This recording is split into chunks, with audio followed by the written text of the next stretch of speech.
জাতীয় সংসদের সংরক্ষিত নারী আসনে মনোনয়ন পেতে জোর চেষ্টা চালাচ্ছেন বিএনপির নারী নেত্রীরা। এবার কারা মনোনয়ন পাচ্ছেন সেদিকে দৃষ্টিও সবার। এক্ষেত্রে মহিলা দলের পাশাপাশি অতীতে ছাত্রদল করার নেত্রীরা বেশ এগিয়ে আছেন। যারা সংসদ নির্বাচনে হেরেছেন তারাও সংরক্ষিত আসনে যেতে চান সংসদে। বিএনপি মহাসচিব মির্জা ফখরুল ইসলাম আলমগীর জানিয়েছেন, অভিজ্ঞতা ও অবদান বিবেচনায় প্রার্থী চূড়ান্ত করা হবে। আমিনুল ইসলামের রিপোর্ট।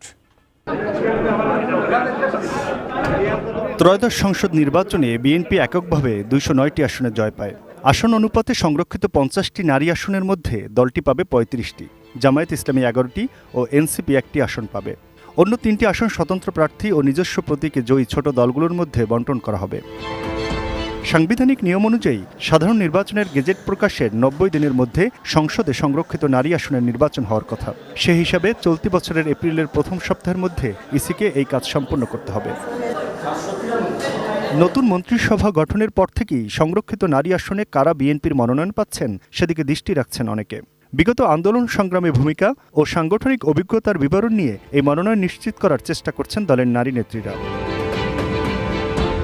এবার সংরক্ষিত নারী আসনে নবীন প্রবীণের মিশ্রণ থাকবে। তরুণদের বড় একটা অংশকে দেখা যেতে পারে।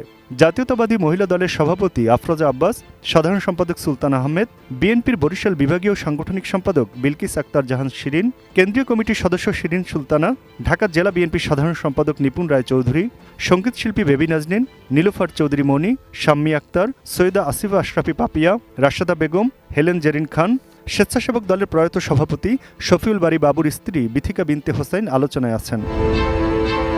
বরিশাল বিভাগের সাংগঠনিক সম্পাদক বিলকিস জাহান শিরিন জেলা বিএনপির সাধারণ সম্পাদকের দায়িত্ব পালন করেছেন। অষ্টম সংসদে সংরক্ষিত আসনের সদস্য ছিলেন। এবার সরাসরি নির্বাচন করতে চেয়েও মনোনয়ন না পেয়ে এখন সংরক্ষিত আসনেই সংসদে যেতে চান। একসময় নারীদের অংশগ্রহণ রাজপথের মাঠে খুব কম ছিল, যার জন্য দেখা যায় বিভিন্ন অ্যাঙ্গেল থেকে কারো স্ত্রী, কারো বোন, কারো আত্মীয় পরিবার, এদের একটা গুরুত্ব আসতো, এদেরকে তারা নিয়ে আসতো। সেই জায়গাটা এখন আর আসলে নাই। এখন আমরা যারা মাঠে আছে, মাঠে নারীর অবস্থান অনেক বেশি। এখন আন্দোলন সংগ্রাম বিএনপির আপনার মিছিল, বিভিন্ন সমাবেশে দেখবেন সামনের সারিতে সবচেয়ে বেশি মেয়েরা ভূমিকা রেখেছে, আমরা রেখেছি। সেইখানে আমার মনে হয় আমরা যারা মাঠে ছিলাম তাদেরকে নিয়েই দল চিন্তা করবে। ৯০-এর দশকের শুরুতে ইডেন মহিলা কলেজের ভিপি হেলেন জেরিন খান ২০০১ সালে সংরক্ষিত আসনে বিএনপির সংসদ সদস্য ছিলেন। বিএনপির এই সহশিক্ষা বিষয়ক সম্পাদক বলেন, সংসদে আইন প্রণয়নের বিষয় আছে, সেভাবেই দল চিন্তা করবেন বলে আশা করেন তিনি। অবশ্যই এখানে যোগ্য, দক্ষ এবং পার্লামেন্টে ডেলিভারি দিতে পারবে। পার্লামেন্টে আপনি তো জানেন এখানে প্রচুর ডিবেট হয়, এখানে প্রচুর কথা বলতে হয়, এখানে ল মেকার হিসাবে কাজ করতে হয়। সেখানে শুধু অলংকার হলে হবে না। তো আমি মনে করি যে এই দলে, জাতীয়তাবাদী দলে অসংখ্য ছাত্র রাজনীতি থেকে উঠে আসা প্রচুর নারী নেতৃত্ব আছে এবং এছাড়াও যোগ্য দক্ষ বিভিন্ন ধরেন অন্যান্য যে অঙ্গ সংগঠন আছে সেখানে যদি থাকে, আমি মনে করি তাদেরকে মূল্যায়ন করলে সবচাইতে ভালো একটা আমি মনে করি কার্যকরী এবং গুরুত্বপূর্ণ পার্লামেন্ট অথবা নারী সংরক্ষিত আসনের নারীরা অত্যন্ত গুরুত্ব বহন করবে, এটা আমি মনে করি। নির্বাচনের পরে প্রথম দলীয় কার্যালয়ে গিয়ে সাংবাদিকদের প্রশ্নের জবাবে বিএনপি মহাসচিব মির্জা ফখরুল ইসলাম আলমগীর বলেন, এ বিষয়ে সিদ্ধান্ত হবে সংসদীয় দলের সভায়।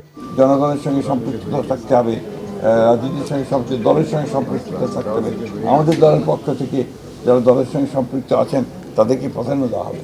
সংসদ নির্বাচনে অংশ নিয়ে পরাজিত বা মনোনয়ন বঞ্চিত, রাজপথে দীর্ঘ লড়াই সংগ্রাম বা দলের জন্য নানাভাবে ভূমিকা রাখা নারীদের সংরক্ষিত আসনে সংসদে যাবার প্রত্যাশা থাকলেও সবকিছুই নির্ভর করছে দলীয় প্রধানের উপর। Aminul Islam, ATN news, Dhaka.